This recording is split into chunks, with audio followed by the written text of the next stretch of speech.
Just finished the live show. Why not do another live show, right? We did one we did a simulcast a few minutes ago. We did one with the Mark Rogers Voice of College Football and the West Virginia channel Voice of College Football and here on Golden Blue Dude. So a back-to-back live show, a rare night. Now, this live show is for guests. So if you'd like to come on, basically a call in, but all you gotta do is hit that StreamYard link, and we will allow you to come on if we can. Talk some college football. You want to talk about your conference, your team, or the upcoming season, games you're looking forward to, any of that stuff, all inbounds here on Golden Blue Dude. By the way, before we go any further, I like to remind people every freaking time early in the show, if you haven't, please hit the like button. It's not a pat on the back or even saying you actually like the video. It's basically to help the video hit the YouTube algorithm, get it suggested more, get more people clicking on it, and that's how you grow your audience. Liking it is the best way. Now, on top of that, if you have a question or a comment or a troll, you want to take a shot at me or Tim or Joey or whoever else is Jeff, Robert. Have we had you on the show before, Robert? Yeah, you had me on once before. I thought so, but I wasn't for sure. So there you go. Mm-hmm. Whatever. Best way to get our attention with a question or a comment is the super chat. That is that little $sign down on your bottom right-hand corner, right under the chat. Anything you put in that super chat will be placed on the screen. We will read the question and answer it to the best of our ability. We don't have all the answers, but we'll answer it the best way we can. Comments, anything like that. You want us to do a season prediction of your team? Hey, super chat, we'll do it. No problem. What's going on, guys? Nothing much. Hey. I'm just excited, right now. Man. I'm just taking a deep breath from the previous live show and jumping into this live show. I'm kind of in that mode right now. Mm-hmm. Yeah. I saw Tim in the chat from the other live show, man. You and Talk is Pitt, man. Y'all were going at it. What was going on there? I didn't know USC and Pitt had a beef. No. I'm not really one for people being inaccurate. He was going after JT saying he was injury prone, but I was trying to explain to him Slovis has his fair share of injuries as well. Oh, yeah. Slovis got knocked out of a number of games for USC.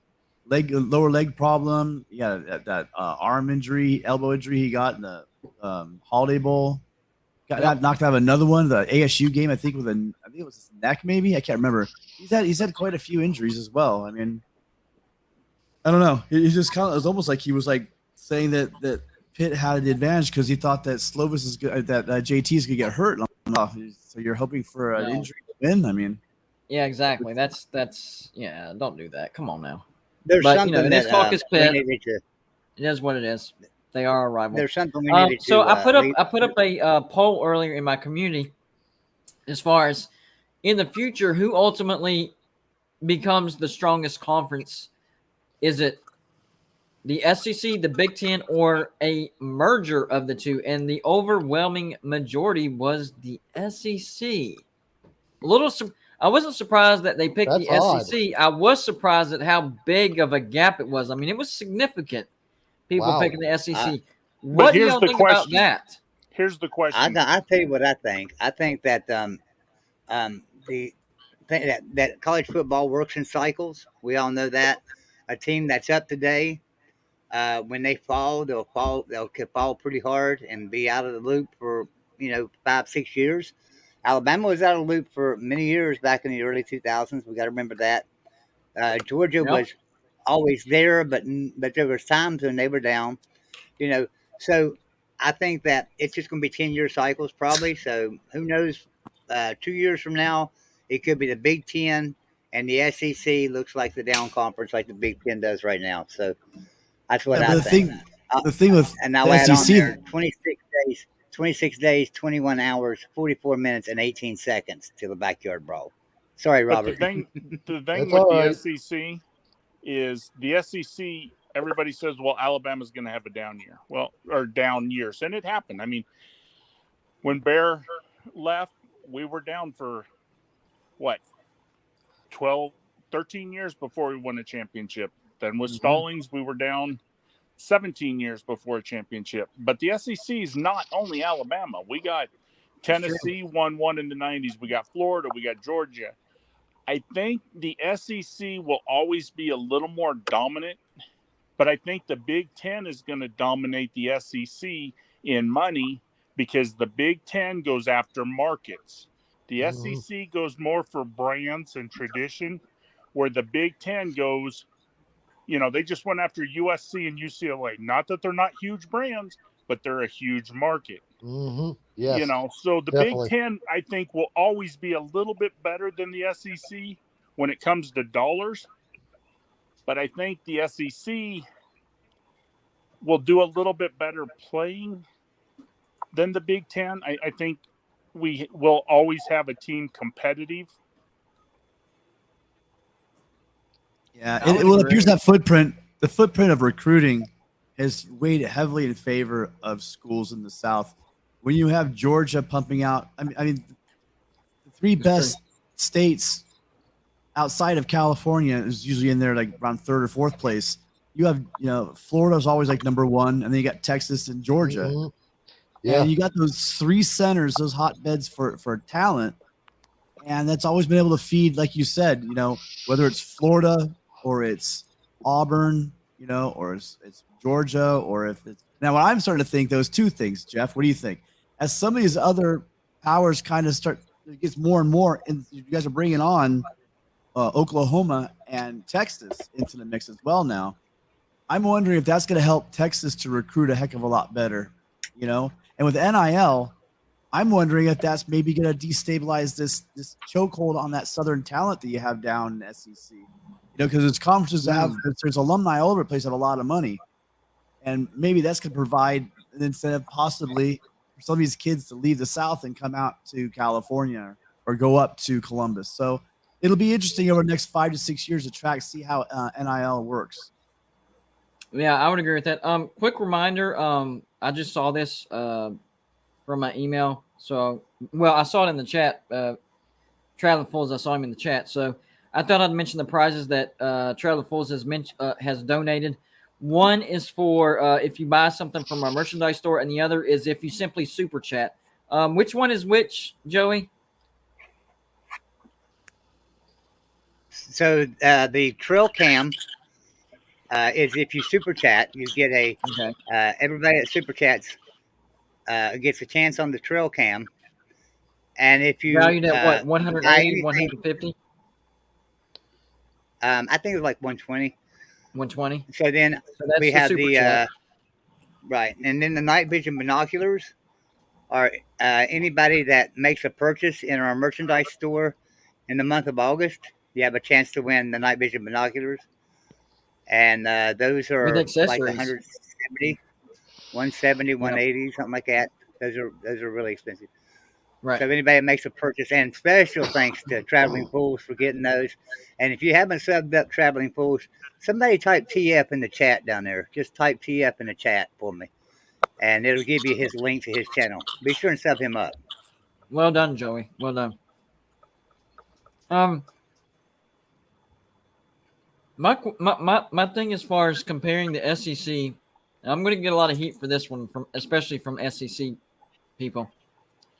The biggest issue that I have with the SEC, as far as everybody thinking that they're so much better than the Big Ten, is if you look at a year in and year out basis, especially in the SEC East, they're much more top heavy than the Big Ten, in my opinion. Now, Kentucky was much better than what they usually are, but the I guess balance to that was Florida falling way down. So Kentucky was what Florida usually is, second place to Georgia.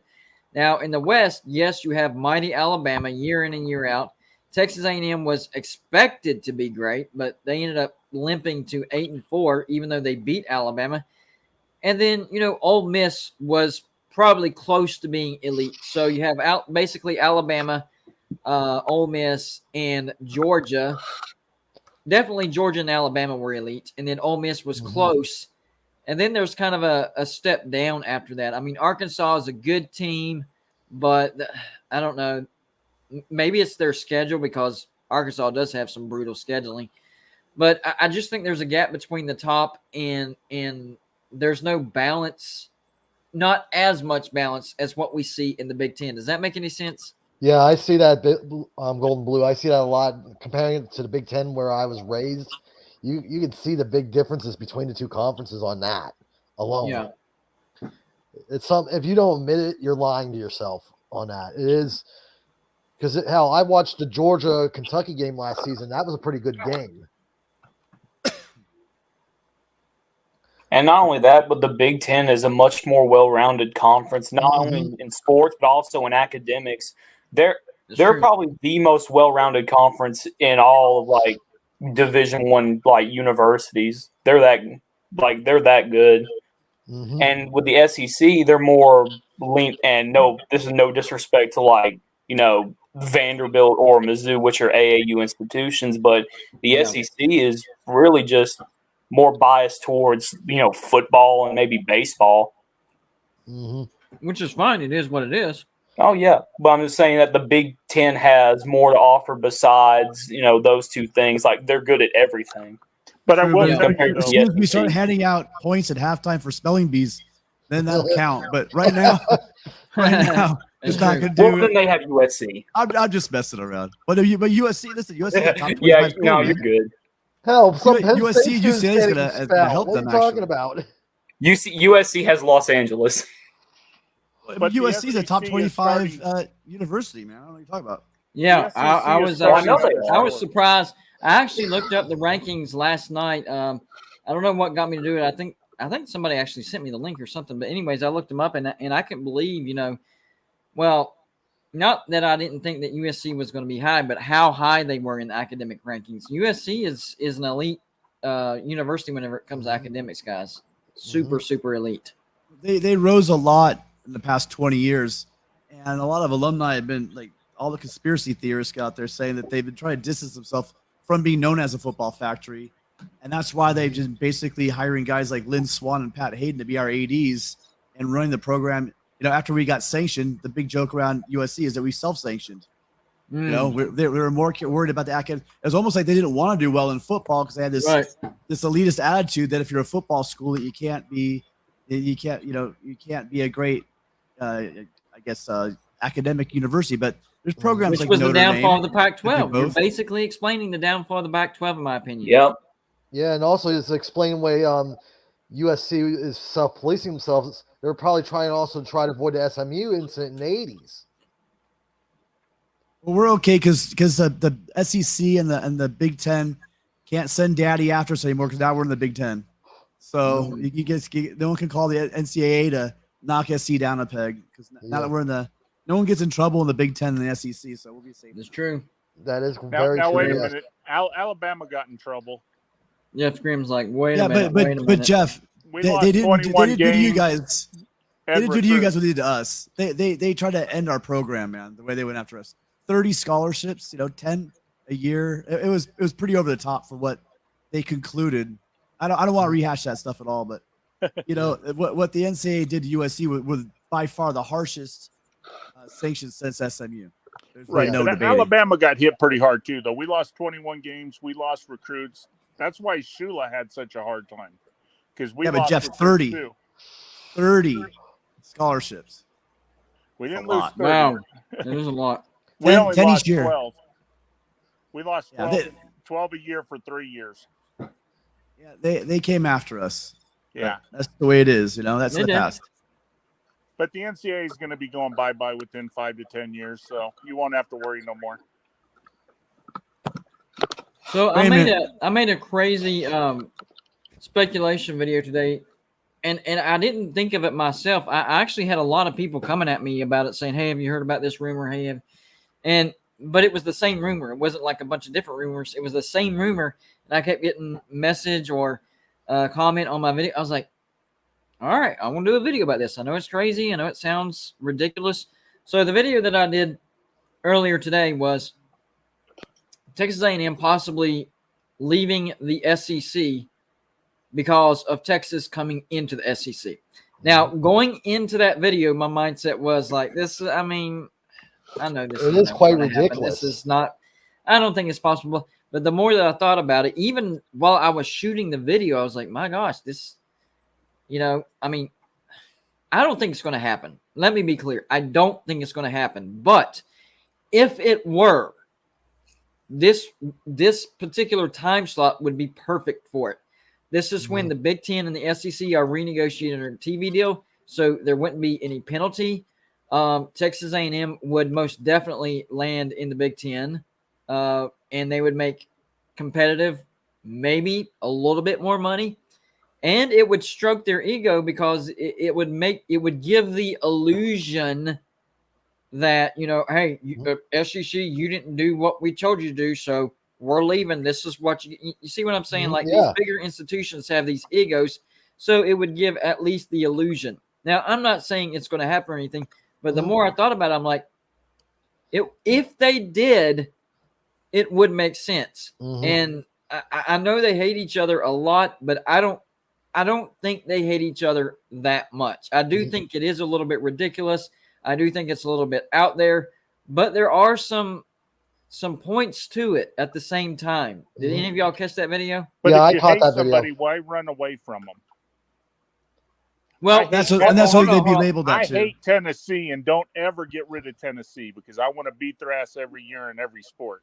well, somebody explained that. Somebody brought that up in the previous note on the video in the comments about that. And to me, the way I tried to explain it, maybe I didn't explain it enough. It's not necessarily Texas A&M running away from the rival Texas. It's the reason Texas A&M left the Big 12 in the first place is not because, Texas kept beating them or anything, to do with sports or football or anything. They didn't like the politics that Texas was playing in the Big 12. And so the only legitimate reason that I would be able to think of would be they would be scared that Texas would be able to come in and throw their brand around and get some things done that Texas A&M maybe wouldn't be able to get done. That's the only thing that would make sense. And I kind of agree with you on that, Golden Blue. I agree with you on that. Because Texas, you have to think, they have not just Austin area, they have San Antonio, they have El Paso, because the UT brand there. Yep. They have multiple markets. And I used to live in San Antonio, so I know UTSA, I know UTEP in El Paso, and now living in Austin. You can't beat these television markets at all. These three television markets, especially with Austin and San Antonio. They're big markets in the state of Texas. So it's like, why would the SEC even argue with them? They have more power than the Texas A&M with their only one market. But coming to the SEC, they don't have the power. Texas is not going to throw their weight around. Right. And they probably will never have any power. They're not going to. No, Texas had power in the Big 12. Trust me. Oh, definitely. They're the big fish, but now all of a sudden they're going up against Georgia and Florida and Alabama and LSU and LSU. Yeah, right. I think they'll most likely try to push around Texas A&M like the little brother they are. That's the number one thing I'm saying. And that's what they wouldn't like. Yeah, because no matter what, they have to face the fact. Texas is the big brother, not the little brother. A&M's the little brother. They're going to have to face that no matter what. And I even had a conversation in the comments with if they would go to the Big Ten. I'm like, the one guy said automatically, who wants to go up north in November to Michigan in 0-degree weather? That's the only reason why they wouldn't go to the Big Ten. I'm like, that's what I was looking for. Exactly. I said the best option, I give it a 15% chance of them going back to the Big 12 if they're that ticked off.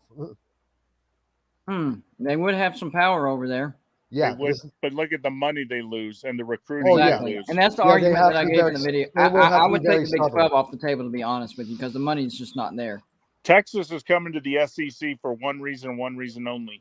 A&M is kicking their ass in recruiting, and it's pissing Texas off. Mm-hmm. Now, Texas just got Arch Manning and stuff like that. Not that they still can't recruit, but A&M has beat them bad for at least the last 8 years in recruiting. Mm-hmm. That's why Texas is coming. They want to recruit and they want the money. Yep. Right. It's mostly recruiting because of the SEC brand itself. The SEC has a good brand of recruiting people in, and bringing Texas in is a smart idea. But I will tell you, with USC going to the Big Ten and Lincoln Riley there possibly turning them around, I think that is going to hurt the SEC a little bit. I know Tim just said that the recruiting in Texas and Florida and that, But Alabama gets a lot of great players out of California. And when USC gets rolling, they're known to lock that state down, and their recruits don't leave. Mm-hmm. Well, and I think Lincoln Riley, being from Texas, is and the years being in Oklahoma and coaching at Texas Tech, right? Yeah. So I mean, he has a lot of Texas roots. I mean, here's in my head. I know it's a pipe dream, but just let me fantasize for a little bit. I'm thinking LA recruits are skill positions, right?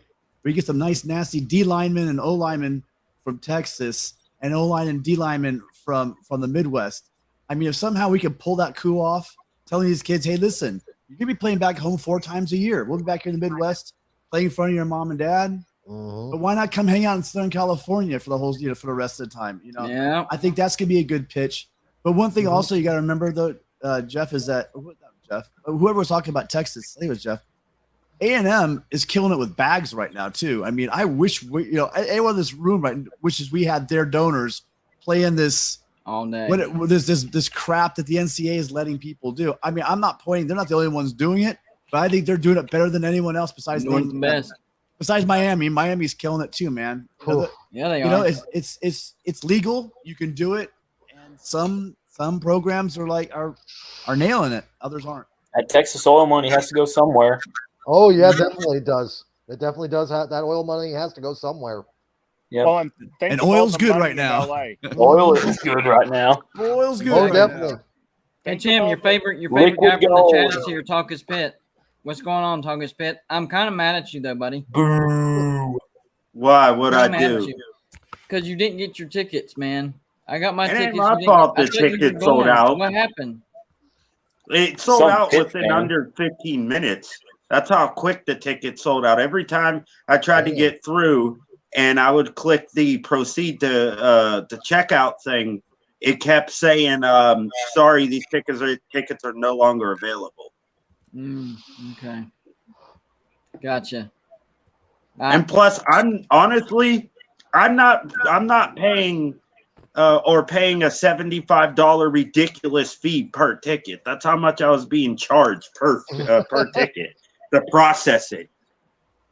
Hey, it's your university, not mine. You go complain to them. No, that definitely wasn't us. That was StubHub and SeatGeek and all those other things. Oh God. Well, that stadium, the tickets are overpriced in the first place, so it's y'all need to figure something out about that.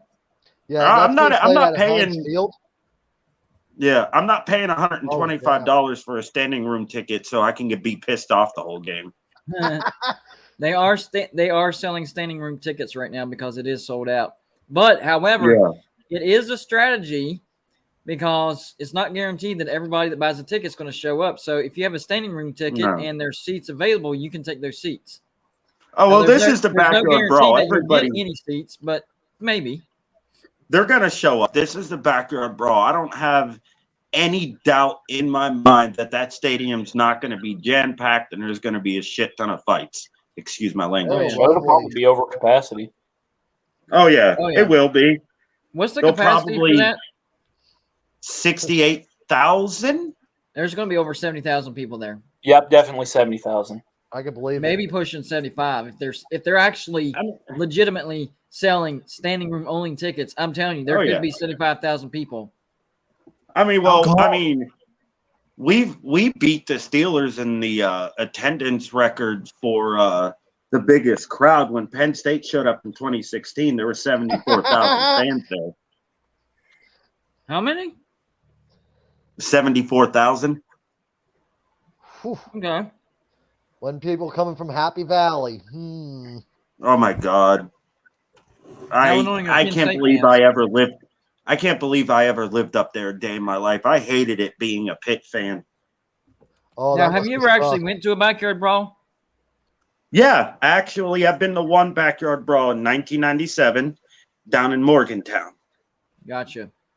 You know, I'm almost 40 years old, and I've never been to one. It was just a case of my family moved to South Carolina when I was a really young kid, probably around, I don't know, 9, 10, something like that. So whenever I really started getting into watching football, I lived down here, and of course they're not going to they didn't want to go to a football game. They weren't really that much into it. I mean, they watched it on TV, and me being a kid. So this is really, and then there was the gap of no more backyard brawl. They haven't played in over a decade. So this is really the first real opportunity that I've had to go to the backyard brawl, and I took it up. Like the ticket, expensive, very worth it. I should have bought my tickets way earlier, like I had originally planned. Yeah, you should have. But at the same time, I didn't even think, even as a Pitt fan, I didn't even think the tickets would sell out this fast. I mean, because it would also shock to me is we also sold out our season tickets.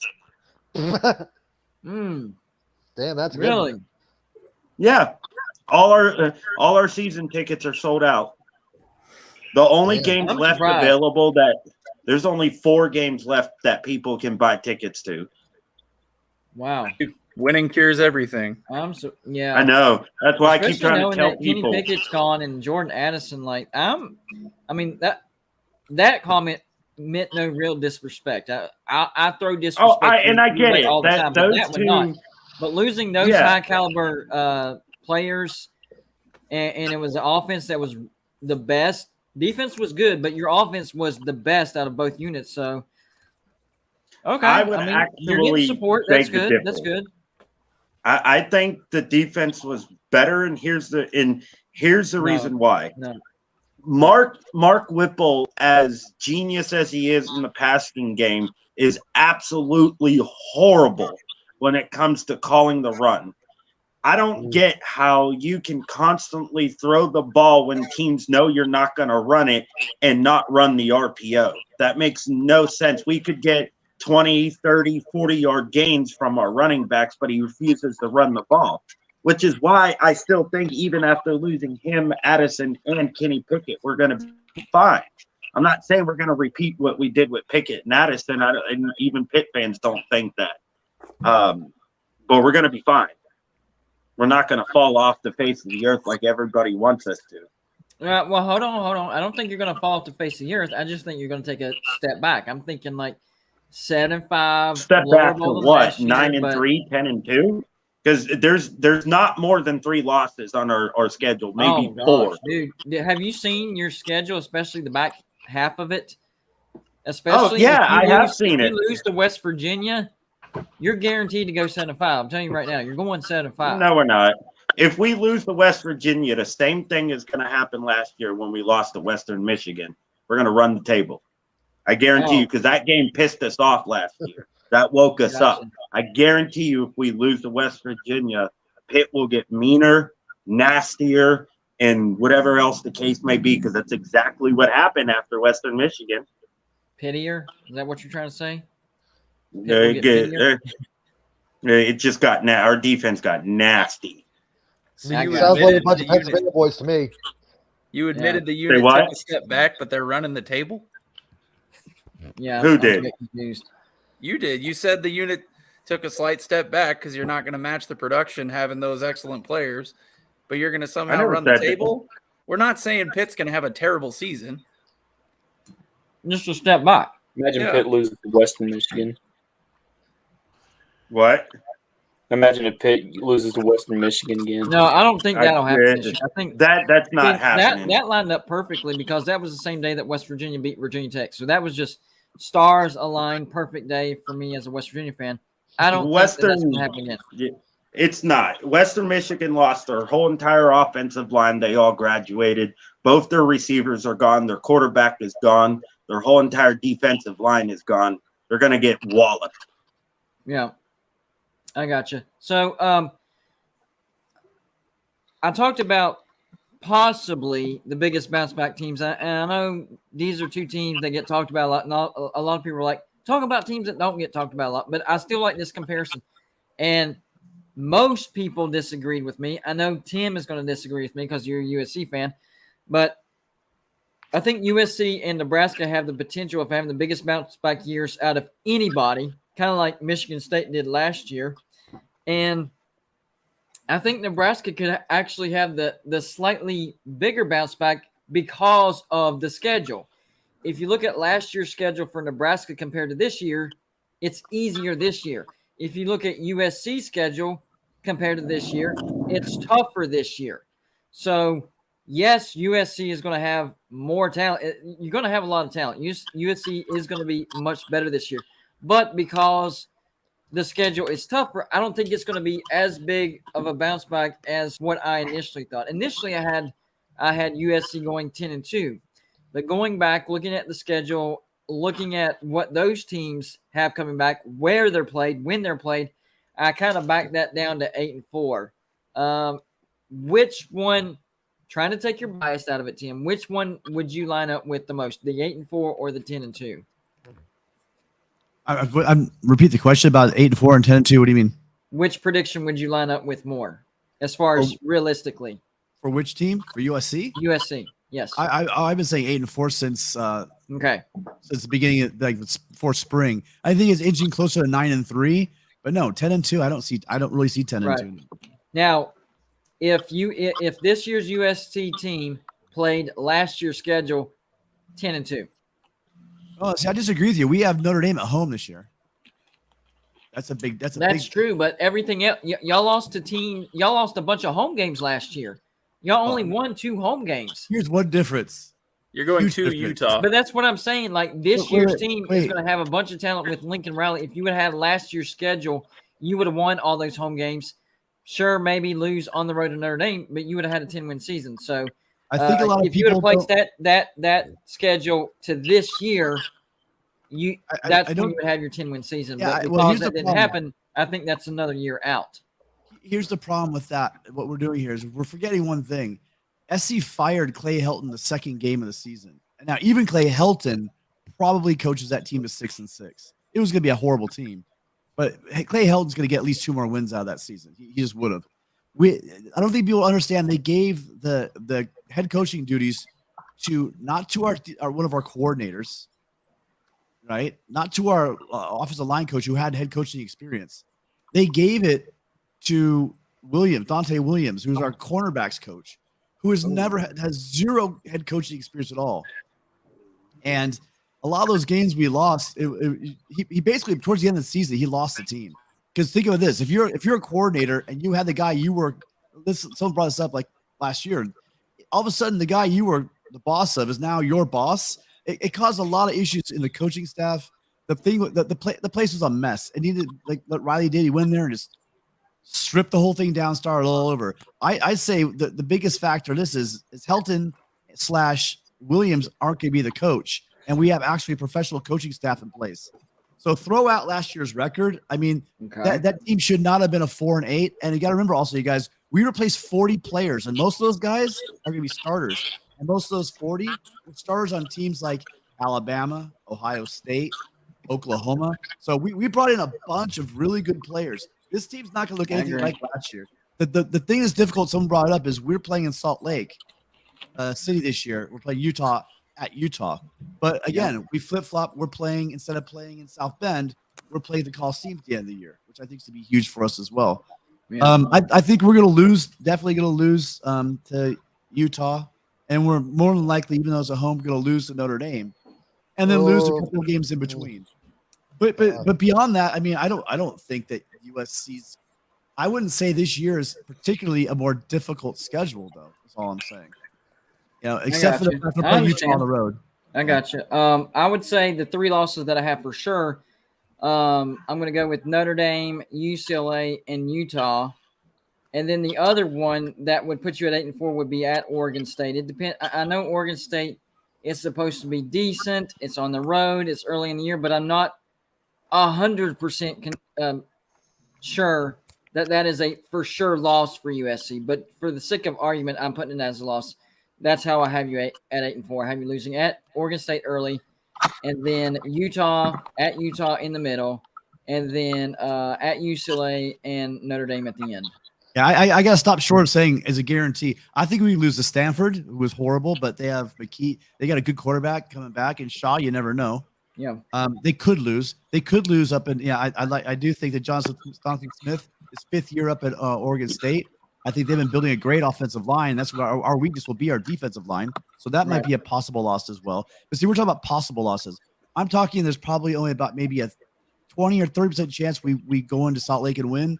And I think we probably have maybe about a 40% chance against Notre Dame. I think on paper we're going to be favored in every other game, and I think we should beat Stanford. We should beat Oregon State, but that's why you play the games. And I think if they're going to get to USC, it's going to be early. You got new coordinators.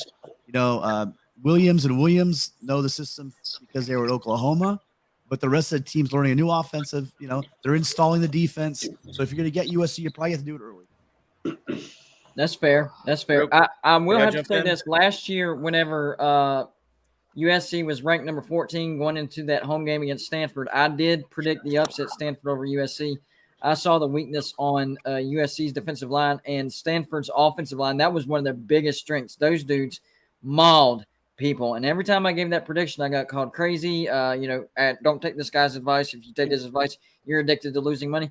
It's all about matchups. So this year with Stanford, I just don't think they're as talented on that offensive line.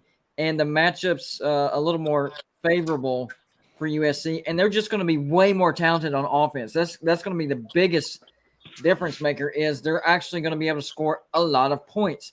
I don't think the defense is going to be anything to write home about or anything like that, but I don't think it's 103rd in the nation bad like it was last year. I think you're looking maybe in the 60s or 70s. Lincoln Riley has never been known to be a great defensive-minded coach or anything like that, but he'll bring him out of the gutter. Okay, he'll bring him out of the gutter and get him on the bottom end of average, something like that, enough to not have to score 50 points a game to win a game. So it's not going to be a great defense, but it's not going to be a straight-up liability like it was last year. Yeah, it'll be interesting. I want to speak about the USC and Notre Dame part. I think that could go either way because of Notre Dame losing their coach to LSU. You have to see what that new coach for Notre Dame does before you can say if it's going to be USC win or a Notre Dame win for that last game of the season. That one makes me very I can't say who's going to win that game with USC and Notre Dame on that case because of how the big question mark with that head coach of Notre Dame. Right. Since Notre Dame's coaching staff is pretty much intact except for Kelly. Yeah, that's what I'm saying. The head coach, we don't know if it's going to change the game plan. Wait, I thought they said a lot of assistant coaches that they expected to stay actually left. No. They stayed. Okay. It says a lot about Kelly in my book, man. No, the players and the coaches, they all stayed. Yeah. But I will say this, though. At LSU, pretty much anybody can win a national championship at least once every 4 to 5 years. Ed Orgeron did it in 2019 because he caught lightning in a bottle. So I don't know what year or how many times, but I do think Brian Kelly will win a national championship at LSU in the next 5 years. Oh, definitely. He might even win 2. Who knows? Yeah. Because of how good he is. Look at what he did with Cincinnati before he went to Notre Dame. Exactly. Yeah, it's like he has the capability. Everywhere he's gone, even when he was down in Division II, he gotten the teams better. Then he got. Do you guys want to guess? Do you guys want to guess what his winning percentage was against the top 25? Not very good. Not very good. No, he's not good at all. Just want to throw it. We were talking about the great Brian Kelly. This is gonna be no. I'm not talking about the great Brian Kelly. I'm talking about the great LSU. Yeah, no, I got you there, right? If the Mad Hatter and Orgeron could I'm going to guess 35% against the top 25. Oh, you're not that bad, dude. He's not that bad, dude. I would say probably 55. 50%. It was almost bang on 50 going into last year. I don't know what the record was. 50-50. Okay. Yeah, I mean, so he gets a lot. So here's my thing with Brian Kelly. I mean, he really had great lines consistently, right? And every 2 or 3 years, every third or fourth year, he'd have a great offensive line. And they had some pretty good front sevens. And he would just steamroll most of the competition until he gets to a Venerables defense and a defensive line that can stand up to that big steamroll. And we saw what would happen, right? So I'm not sure. I think he was really good at organizing. Obviously, runs a pretty good program. But in general, if he couldn't bully a line like he would do, he would have, right? You guys know he does these amazing lines. That's the thing in football. He would just run it down people's throats. So, I mean, but that gets you so far. Then you go up against a guy that knows how to coach defense in Venables, and the talent they had at Clemson, and we saw what happened. Like, and that was a really good Notre Dame line. It was. Yeah, it was. I saw this comment from Tony Altimore. He says he has a question for us: who is going to lose more than expected? And don't take any easy outs like Kansas, Cal, or Indiana or anything like that. So I'm guessing legitimate teams that are going to lose more than people think they are. And Jeff, you stole my thunder, man. That was my answer. My gosh, yes, it will be Georgia for sure. I don't know. I think Georgia in media is setting them up for a big disappointment. They're not going undefeated. I'm not saying they're going to be terrible next year, but if you're predicting that Georgia's going to go undefeated, then yeah, they're going to lose more than what you're expecting. I expect them to be a solid team. Who do they play? SEC. Well, I know that's a running gag. Really, who does Georgia play that can They're going to finish 10-3, get to a bowl, and probably win their bowl. So final like 11-3, something like that. Yeah, I kind of agree with you, Golden Blue, on that because Georgia last year had a stellar defense. Yes. And if I remember right, most of them were seniors too. So you're not going to have that stellar defense. They might step back, maybe a couple steps back, but they're still going to be a good team. Oh yeah, the offense is going to be good. It's going to be good. Guys, they're just like Alabama. They're reloading, especially on defense. You guys, if you paid, I paid attention to recruiting. And there were a couple of linemen. USC went up against them, and the linemen laughed. They went right straight to Kirby Smart, and they went straight to Georgia. So I mean, well, nobody's arguing that he doesn't recruit. He does, but he's got to get them, up in experience, and he's got to wait for the magic year. That's why he hasn't won, 2 or 3 SEC titles or national championships in a row, and that's how it's going to be again this year. He'll get back to the national championship maybe next. 2023, 2024, something like that. But this year, Georgia's taking a step back, 10-2. That's still a great year for anybody else. That's still good. Okay, hold on. But then they'll get back to 3 losses. The what? So I think their toughest game, Georgia. I mean, they play Oregon. That'll be a tough game, but they're going to win that one. Their toughest game is probably South Carolina. Here's the thing. That's my point. You think, and that doesn't be their toughest game, but do you see South Carolina beating Georgia? Yeah. No. It's a South Carolina home game. Here's the illusion that Georgia has painted over everybody from last year. You go back and look at the regular season, they were in exactly 0 50-50 football games. And some people call Clemson the 50, and I get it. It was a close score game.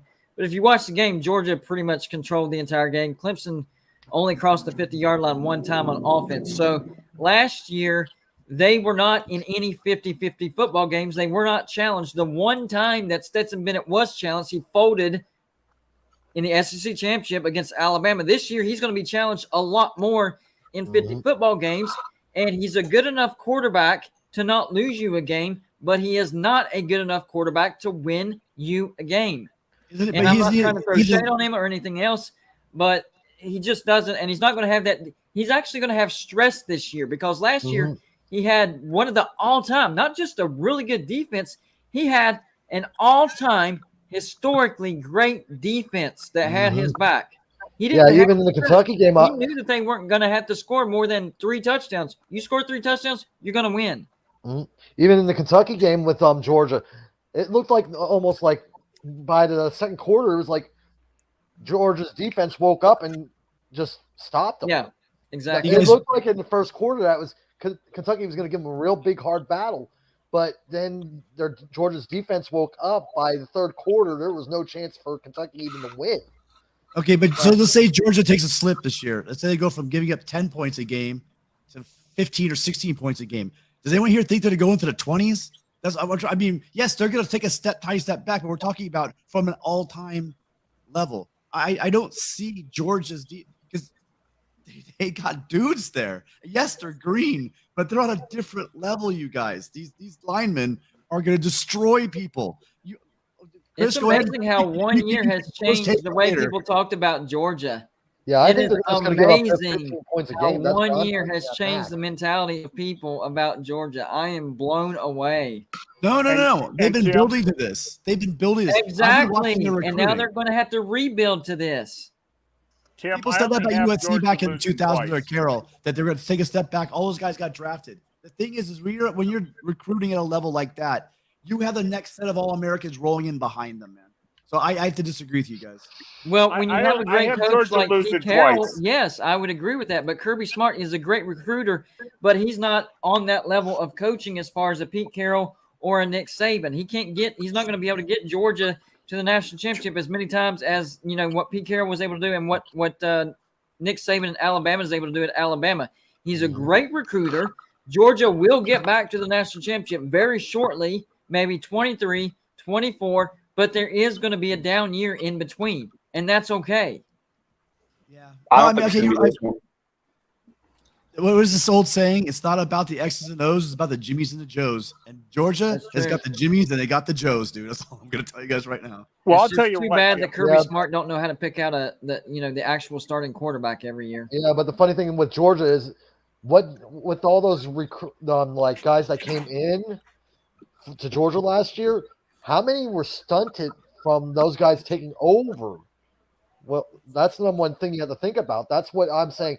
It's going to go. There's giving up points is going to go up a little bit more than what it was last year. Hell, some of the games they didn't give up a single point. Yeah, and look at give up some points. The teams that they're playing are going to be better this year. That's what I'm trying to explain. It's not just Georgia taking a step back. It's their competition is going to take a step up as well. The last time Georgia went to the national championship and lost to Alabama, they took a step back the next year. I have them going 10-2, and I have them winning the East. I have them playing Alabama in the SEC championship. I just don't have them beating Alabama. Jeff, I don't have them beating Alabama either. I told you about them already. Right. No, I don't think anybody. I see the preseason. I see everything that they have going, and I think Ohio State's going to be amazing on offense. But as a full team, I think people are kind of forgotten about what Nick Saban's going to bring. That Alabama team is going to be disgusting. It's going to be an all-time great. It's going to be an all-time great. They're going to steamroll. And so I don't see anyone stopping them. It's going to be like 2019 LSU and last year's Georgia. But Georgia wasn't a one-off last year, you guys remember? I mean, they've been up at the top, right there, for the past 5 years. You know what I mean? It's not like Georgia just hopped up last year with this great, dream team. And that's why I don't have them falling under 10-2. I have them going 10-2, winning the East and losing to Alabama. I don't have them falling off a cliff. Tim, even before Kirby Smart got to Georgia, they were rolling. I mean, I know what's his name, Mark Richt. He never won a championship, but he was always 9-10 wins every year. I mean, Georgia has been rolling for a long time. Yep. I have Georgia going 11-1. Whoa, that's fair. Yeah, I have them losing to South Carolina and Columbia. Me too. And then losing to Alabama, and they just barely missed the playoff. I got them losing to Mississippi State. I think they're going to be worried about Kentucky the next week, and I think Mississippi State beats them. That back-to-back Mississippi State and Kentucky, I definitely think they pick up a loss in one of those games. Yeah, I agree with that. I think most likely Kentucky because they're going to be ticked off from last season. That's what I say would have the higher chances of the Kentucky game over the Mississippi State game. And I got them losing to Oregon. If Oregon's coach can coach, they got the talent. If that were at Oregon, I would be more confident. Although, back to last year, Oregon went on the road and beat Ohio State in the horseshoe. So, never say never. Mm-hmm. But I don't see Oregon. I don't know. I think Oregon's a little overrated. They just lost a above average coach, but not an elite coach to Miami, and they had to replace him. And I'm not saying that Oregon's not going to be back in the future, but I think this year, I just don't see Oregon being better than like an 8-4, 9-3 type of team. And I don't have them beating Georgia. Yeah, just the way you're sounding going blue on Oregon, it sounds like it's going to be a little bit of a shaky year for them to get used to their coach. It seems like what you're talking about. Right. That's what it sounds like to me, which I've seen in high school football, the same thing in Pennsylvania. When you switch from one coach to another, the players are kind of like, what's going on with this coach? We don't know who he is. We have no clue how he's going to coach us. Because when I was in high school, my sophomore year, heading in my junior year, they switched coaches. And the seniors they didn't take it right at all, which was even worse. That's the worst time to lose your coach. Yeah, when you're a senior, it's the worst time. Yes, I saw it. Our starting quarterback was ticked off. Our starting running back was ticked off because they didn't know what they're going to do. What type of system are we going to run? Even if the new coach is better, it's familiarity. Oh yeah. Because the old coach used to support big offensive linemen, really heavy boys. Yeah, on the line, which was sluggish. Yeah, and that's why I think Notre Dame is not going to be as good as what they were last year as well because of a new coach. I'm not saying they're going to be bad. Oh yeah, they got some athletes there, but I do think they can take a slight step back from last year. That's the reason why I said with Notre Dame the same thing. That's a question mark because of that reason. I do think Notre Dame's going to have a filthy defense this year. Oh, I do think that. Well, I agree with that with the filthy defense, but with the head coach. It's the head of the helm of the ship. So the head coach is the defensive coordinator. I mean, I think you guys are underselling Notre Dame. I think that Freeman's going to bring in a level of energy into that program that's been missing. Oh, that's the reason why I said I was agreeing. Also, I say I have to see. I hate Notre Dame. With it. I'm just not sure. I'm a USC fan, man. This is about hating somebody. My wife's a Notre Dame fan, so I deal with it. So that's the reason. We can't stand Notre Dame. If there's another team up here in Pittsburgh that Pitt fans do not like other than West Virginia and Penn State, it's Notre Dame. Well, Pitt guy, can I tell you a little secret? Rivalry, but I guess it is. Hey, Tim. There's a rivalry between Pitt and Notre Dame. Well, I know now, but I didn't know how big of a rivalry it was until you brought it up, and I looked it up. It's pretty substantial. Probably bigger than the rivalry between USC and Notre Dame, I bet. Hey, Tim. Really? No, I'm being sarcastic. It's not like I like Notre Dame. I'm just saying that's the way it is. So I got a question for everybody. So, number one, hopefully y'all agree with me on this. If not, that's okay. You're just insane if you don't. I think the Pac-12's days are numbered. I think, USC and UCLA has already left. They're going to the Big Ten. I think Oregon and Washington, or maybe a combination of Washington and Utah, will be next. And then there will be a few more after that. Whenever I say days are numbered, I mean as we know it. They'll probably be able to backfill with the Mountain West.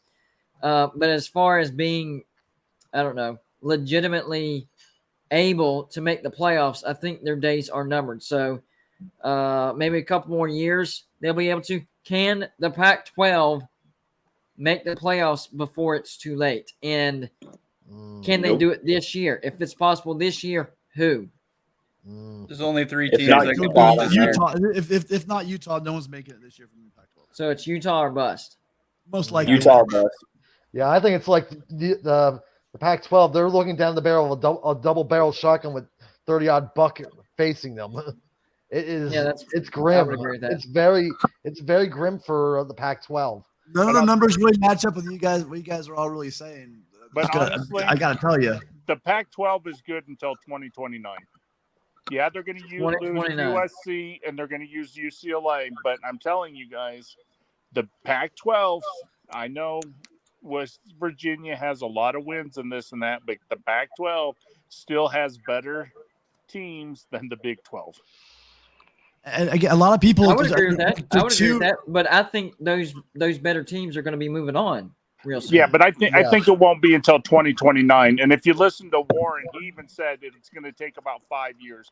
And my reason for 2029 is 2 things. One, the playoffs are going to change in 2026, and ESPN is trying to negotiate right now with the ACC, and they want their grant of rights to end in 2029. So if that can end in 2029, then they get picked apart, and that's when Oregon, Washington move to the Big Ten. I think people are underplaying. Everyone's underplaying, right? Well, if Oregon and Washington leave, then that's it for sure. People are forgetting that they haven't left, and people are forgetting also that USC, UCLA are there for 2 more years. Do I think USC can win the national championship? Or sorry, the national championship. Do you think they can make the playoffs this year? Hell no. Do I think with Caleb Williams as a junior and another year of recruiting and another year of the transfer portal that USC might be able to make a run? I think absolutely we can. Yeah, the big question is, are they going to be able to do it while still in the Pac-12? or are they going to end up doing it in the Big Ten? That's the big question with USC. Eric, I was actually agreeing with him. Yes, the Pac-12 does have the better brands. I was saying that was based on the assumption that they'll be moving on soon. I agree with you. Pac-12 does have the better brands because they still have Washington, Oregon, Utah is pretty decent. UCLA and USC, they're moving on. But right now, they're still in the Pac-12. So as of right now, yeah, they still have the better brands over the Big 12. But I do think, whether it's in 3 years or 5 years, that Washington, Oregon, Utah, and then maybe a Stanford or maybe a Colorado will all be moving on. Mm-hmm. Stanford might most likely go independent, like you said. They have the best option of going independent. Yeah, they have the bigger chance of going independent. They can go independent. Here's the problem, though, with Stanford going independent. One, they're going to have to find a decent conference to put their Olympic sports in. That's true. Stanford has won a national championship every year since 1976 in at least one sport. Their Olympic sports are important. They need a league. And also, for them to go independent, who are they going to play? You're not going to have games in October and November because the Big Ten is not going to open up their conference and let somebody play you. Who are you going to play? You're going to end up having to hope that Navy will schedule you, Army. There's not enough teams. Point. I do think Notre Dame and USC would continue to schedule them. Mm-hmm. That is a good point, too. Now, I did have a question for Tim. When did you start watching football, Tim? early, like watching. Yeah. Probably the late 80s. Like 88 was you watching? That was my first year, the year West Virginia won the championship. Yeah, I'd say I was watching because 88 was the year that USC and Notre Dame faced off at one. Roddy Peete versus Rice at the Coliseum. I was actually at that game. So both Tim and Golden Blue Dude hate my cousin. He was number 36 for Notre Dame. His name was Donn, Donn Grimm. Oh, God. That, for some reason, that sounds familiar.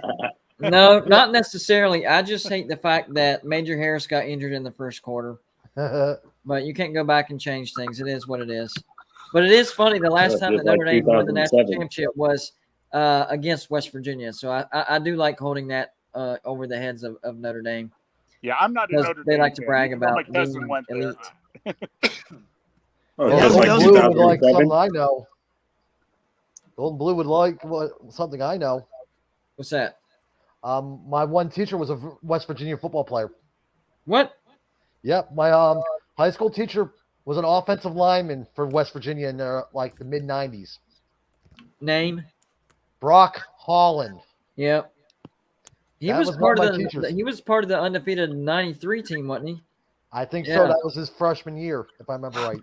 By the way, guys, I don't know if y'all know this or not, but I am getting one of the all-time great running backs for West Virginia. Not necessarily in yardage, but because he was part of the '93 undefeated team. Robert Walker. We did lock him down. I remember a story about that with Brock. They've had a gag at the high school. They put a sticker of that running back blown by him. Yeah, him being an offensive lineman. Yeah, man, you guys got laughing at him.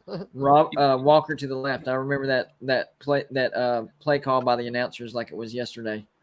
You guys got all these fun stories. I don't really have much. The only one I've got is my high school band teacher, originally from Michigan. This one time at band camp. No, no, you'll like this one. He wrote. Sorry, I had to do it. My high school band teacher wrote "Let's Go Blue." Nice. Okay. Yeah. Don't make fun of band nerds. We try really hard. Yeah. Very hard. It's the funny just thing too easy. With one of my high school football coach, the old timer we had, he actually played with the Four Horsemen of Notre Dame. Wow. And he was a former Marine too. I was like, holy crap.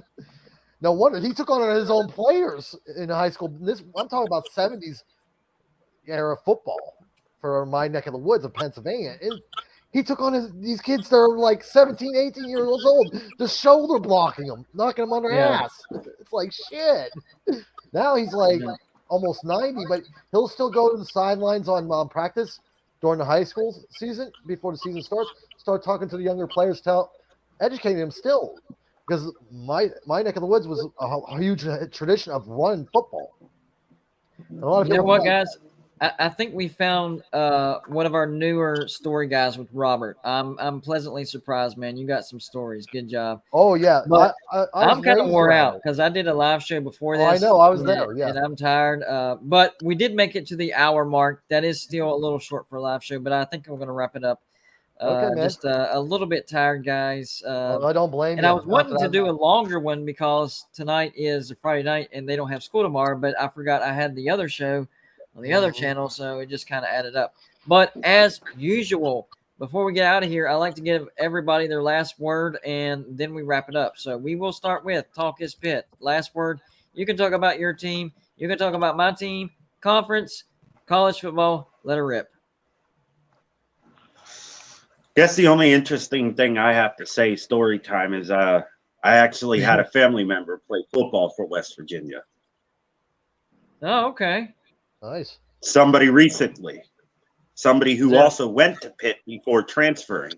I'm related to Russell Sell. Oh, okay. Yeah. I didn't know that. Okay. Second cousins by marriage. Second cousins by marriage. I have to. Or third cousins, whatever it is. Third cousin by marriage. Gotcha. Yeah. Y'all kick it on the down low a lot? Not really. I mean, we don't really. I've only met him twice, so we really don't actually know each other. We're like one of those family members that know we're related to each other and then go our separate ways. I gotcha. All right. Well, that'll work. I'm going to let you get out of here, and we will move on to Sergeant Pickles. Last word, buddy. Not a whole lot. When you were talking about the teams I don't think will do quite as well, I actually think Oklahoma's going to drop 3 or 4 games. I think the Big 12 is going to be pretty even across the board. A lot of teams just picking wins off each other. You're not going to have one just run away with it. Yeah, 100% agree with that take. Good job, Sergeant Pickles. Hope you enjoy Patreon, by the way. Thank you for joining. TND, last word for you, buddy. Yep. As a band nerd who marched in high school and undergrad, the first rule of band camp is you don't talk about band camp. I've heard that. Have a good night, gentlemen. I'll catch you on the next one. All right, buddy. Have a good weekend. Robert, your turn, man. Last word. Well, in my case, I'll share a few other stories next time. Okay. Which would also, because of some players I know that played at my high school, which would be connections with Syracuse. And oh, man. I'm trying to think the other one off the top of my head. There was another school I can't remember off the top of my head, but they're pretty decent stories. Because most of the people that went to my school either went to Penn State. Oh yeah, there we go, Penn State. Penn State, okay. Yeah, but either most of them went to Syracuse University or they went to Penn State. Okay, I got you. Actually, the fun thing was one that graduated with me and his brother both went to Harvard. That's an interesting combo. Oh yeah, both of them were very intelligent. But I have even one guy accepted to the University of Army, which is crazy. I have a lot of crazy stories I will share with you other times, because most of the people I know, they went to weird places. That's cool. All right. Well, I look forward to that, buddy. Yeah. Plus, if there's any questions about the Big Ten, I can tell you, because I was raised in that neck of the woods. It's all hard running football. It's always been taught that way. All right, man. We'll look you up for the Big Ten as well. Have a good night, man. Yeah, same to you. Jeff Grimm, last word. I'll tell you a quick little story. This was back in the 70s with Bear Bryant. Bear Bryant always sat up in the tower over practice, and he'd look down at the field, and the coaches and that, they would all kind of look up just, with one eye. And they were running practice one day, and it got to time to quit, and Bear Bryant didn't say nothing and didn't say nothing. So they kept running the same play. And then all of a sudden they heard this big commotion. Bear Bryant's bullhorn fell off of his leg and it woke him up.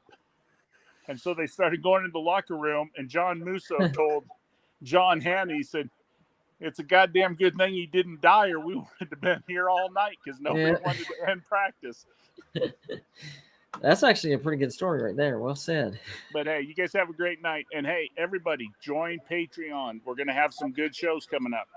Yeah, and Patreon is starting to roll too. So I back that up 100%. Jeff, what's your channel name again? Everyone's got to go check out Jeff's new channel. He's got a couple videos out. You really got to make sure you get out. Yeah, you don't have to be a Tide fan. I love his videos. He's got great insights. So you guys got to go check it out. I forget, what is it, Jeff? But shout yourself out, man.